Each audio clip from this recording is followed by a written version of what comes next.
डर से लिपटी हुई शिखा अपने बेड पे लेटी हुई थी। उसे अपना शरीर पत्थर जैसा भारी महसूस हो रहा था।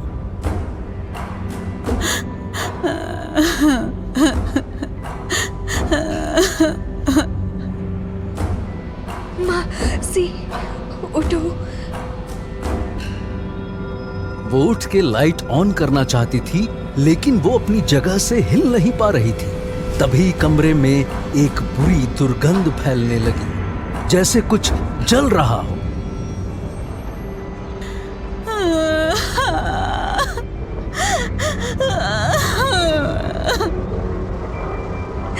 मासी, मासी।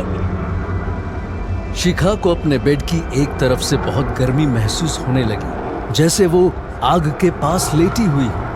उसे अपने बगल में किसी के लेटे होने का एहसास हुआ। इतने में गीता की आंख खुली। उसने भी गुर्राने की आवाज सुनी।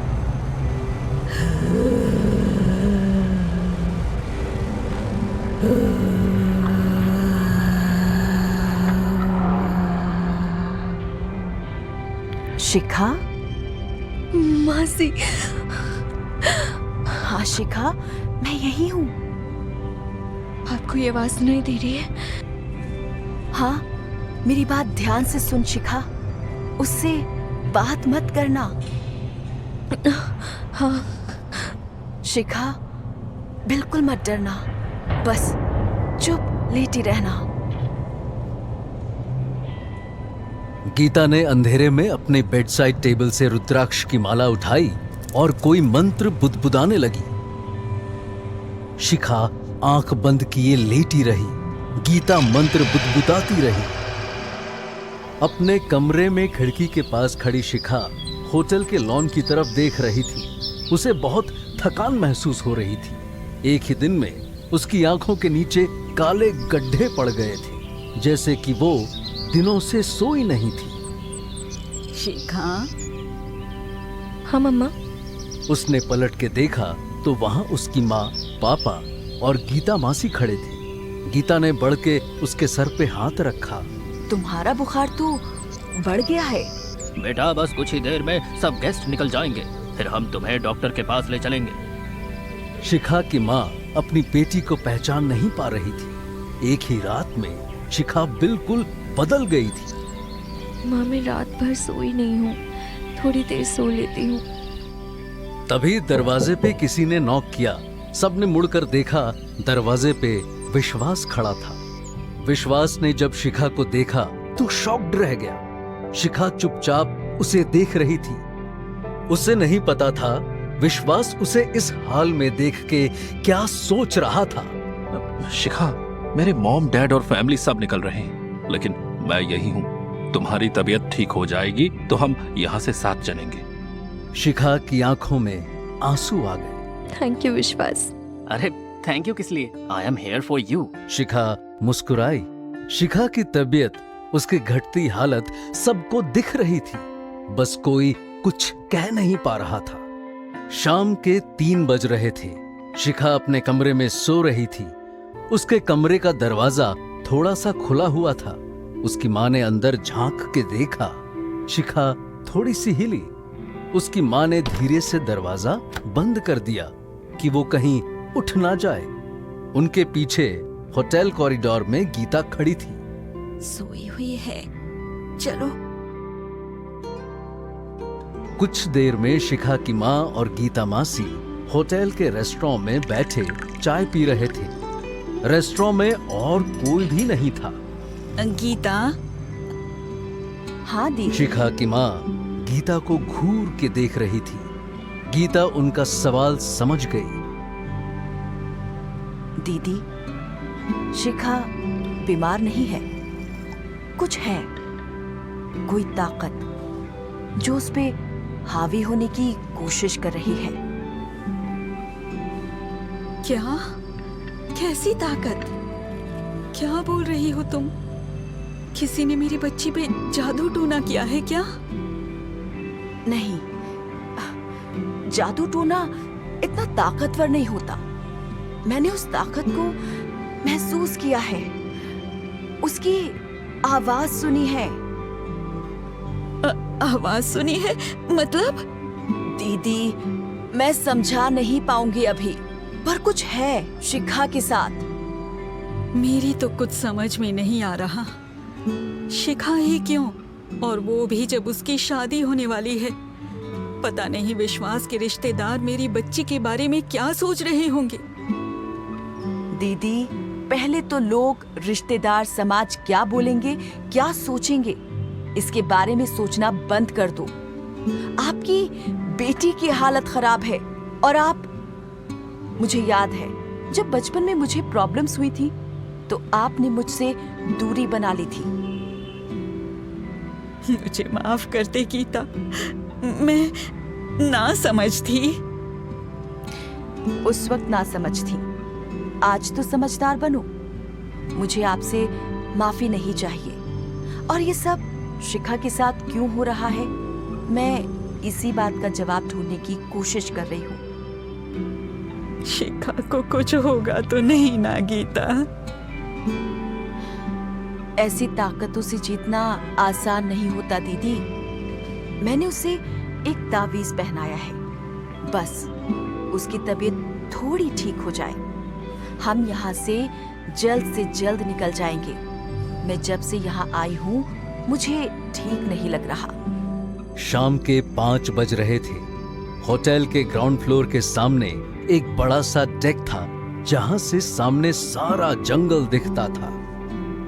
विश्वास डेक पे रेलिंग के पास खड़ा जंगल को देख रहा था। उसके माथे पे चिंता की लकीरें थीं।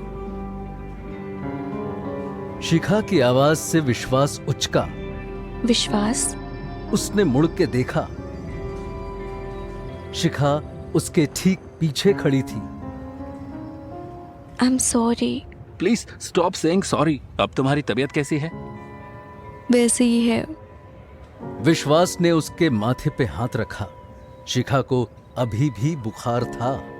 अरे तुम अंदर चलो, बाहर ठंड है, तुम और बीमार हो जाओगी। चलो अंदर चलो। नो बेबी, मैं कल शाम से कमरे में बंद हूँ। I need some fresh air. Shikha उसके बगल में आके खड़ी हुई। सामने घाटी में दूर दूर तक पेड़ ही पेड़ नजर आ रहे थे। कितनी खूबसूरत जगह है ना? हाँ, वेरी रोमांटिक। उसने विश्वास का हाथ पकड़ते उसके कंधे पर सर रखा। बेबी, पता है मैंने तुम्हें पहली बार कब देखा था? हाँ, मेरे क्लिनिक पे। करेक्ट। तुमने उस दिन व्हाइट शर्ट और जीन्स के ऊपर डॉक्टर्स कोट पहना था। You were looking so sexy. Really? Stop it, like you don't know how handsome you are. हाँ, पता है। मुझे लगा इतना सेक्सी डॉक्टर मुझे भाव ही नहीं देगा, बट देन तुमने मेरा हाथ पकड़ा पल्स देखने के बहाने। अरे बहाने से क्यों पकड़ूंगा, वो मेरा काम था। हाँ, जैसे मैं पहले किसी डॉक्टर के पास गई नहीं थी। तुम्हारे गले में स्टेथोस्कोप लटक रहा था। इंस्टेड ऑफ यूजिंग दैट, तुमने मेरा हाथ पकड़ लिया। विश्वास सर झुका के मुस्कुराया। Oh my god, look at you blushing. Shikha ने उसके गाल पे किस किया और उसे कस के बाहों में जकड़ लिया। अब अंधेरा हो चुका था। विश्वास से लिपटे हुए शिखा को एहसास हुआ कि उसके पैर सरक रहे थे। विश्वास, क्या कर रहे हो? क्या? शिखा का पैर डेक की रेलिंग की तरफ तेजी से सरकने लगा। अगले ही पल वो तेजी से सरक के रेलिंग से टकराई। रेलिंग के दूसरी तरफ 40 फुट गहरी खाई थी। विश्वास ने शिखा को कस के पकड़ा, लेकिन एक झटके में वो उड़ के रेलिंग के दूसरी तरफ जा गिरी। विश्वास ने उसका हाथ पकड़ लिया। शिखा रेलिंग के दूसरी तरफ हवा में झूल रही थी। उसे अपने सामने मौत दिखाई दे रही थी।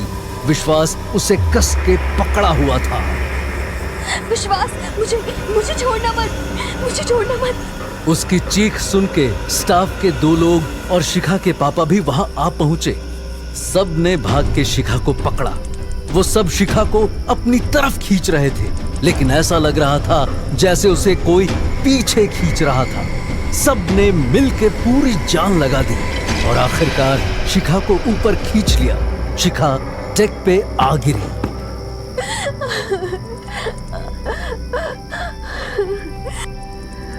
विश्वास की सांस फूली हुई थी। उसने शिखा को देखा और उठ के रेलिंग के दूसरी तरफ खाई में झांका। नीचे इतनी गहराई थी कि वहां सिर्फ अंधेरा दिखाई दे रहा था। तभी उसकी नजर जंगल से गुजरते एक ट्रैक पे पड़ी।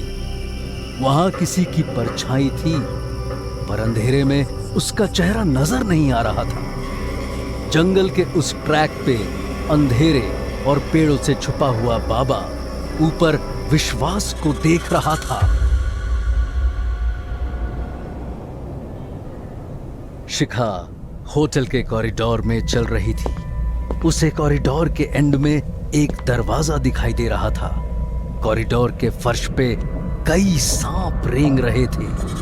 वो धीरे धीरे दरवाजे की तरफ बढ़ रही थी। दरवाजे के पास पहुंच के उसने दरवाजे को धक्का दिया। दरवाजे के उस तरफ सिर्फ अंधेरा था। तभी अंधेरे में रोशनी चमकने लगी। फिर वही काला साया उसके सामने था।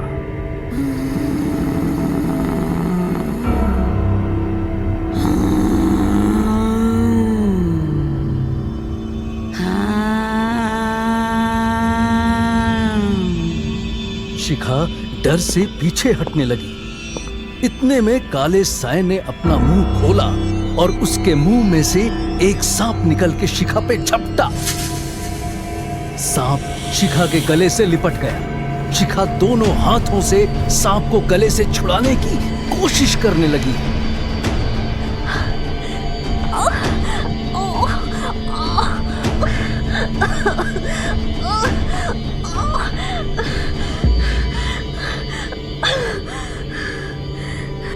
सांप की पकड़ कसती जा रही थी और शिखा का दम घुटने लगा था। शिखा ने चिल्लाते हुए अपनी पूरी ताकत लगा दी और सांप को नोच के अपने गले से छुड़ाया। उसके सामने खड़ा काला साया जमीन पे गिरा। शिखा ने उसकी ओर देखा। जमीन पे एक लड़की औंधे मुंह पड़ी रो रही थी। अब शिखा किसी अंधेरे में डूबे कॉरिडोर में नहीं, बल्कि एक जंगल में खड़ी थी। जमीन पे पड़ी लड़की रोए जा रही थी।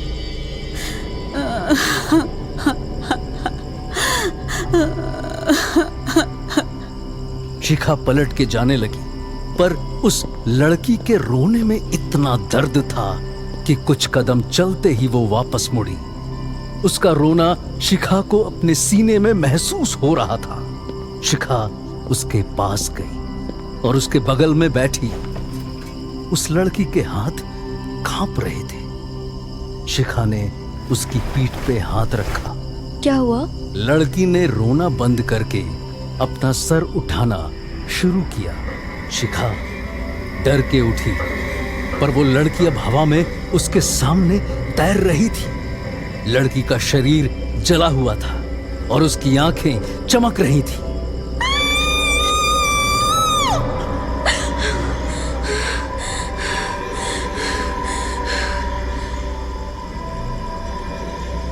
शिखा का मुंह खुलते ही वो लड़की भी चिल्लाई और एक लंबा सांप बनके उसके मुंह में समा गई। शिखा की झटके से आंख खुली।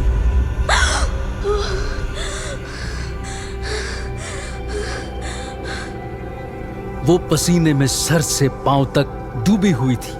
उसकी चीख सुन के उसके माँ, पापा, गीता मासी और विश्वास सब वहां पहुंच गए। शिखा हांफ रही थी और गीता उसके हाथों की तरफ देख रही थी। शिखा ने नींद में गीता का दिया हुआ तावीज अपने गले से खींच के अलग कर दिया था और अभी अपने हाथ में पकड़ी हुई थी। अगले ही पल शिखा ने तावीज जमीन पे फेंका और बेड पे उठ खड़ी हुई।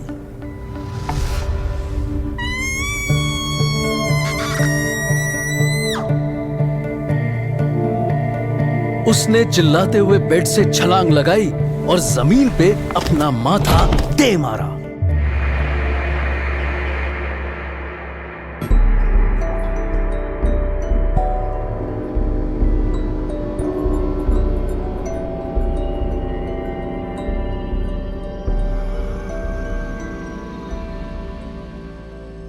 नेक्स्ट पार्ट देखने के लिए हमारे चैनल हॉरर डेथ स्टोरी को अभी सब्सक्राइब करें और रेगुलर अपडेट के लिए बेल आइकन को ऑल पे प्रेस करना ना भूलें।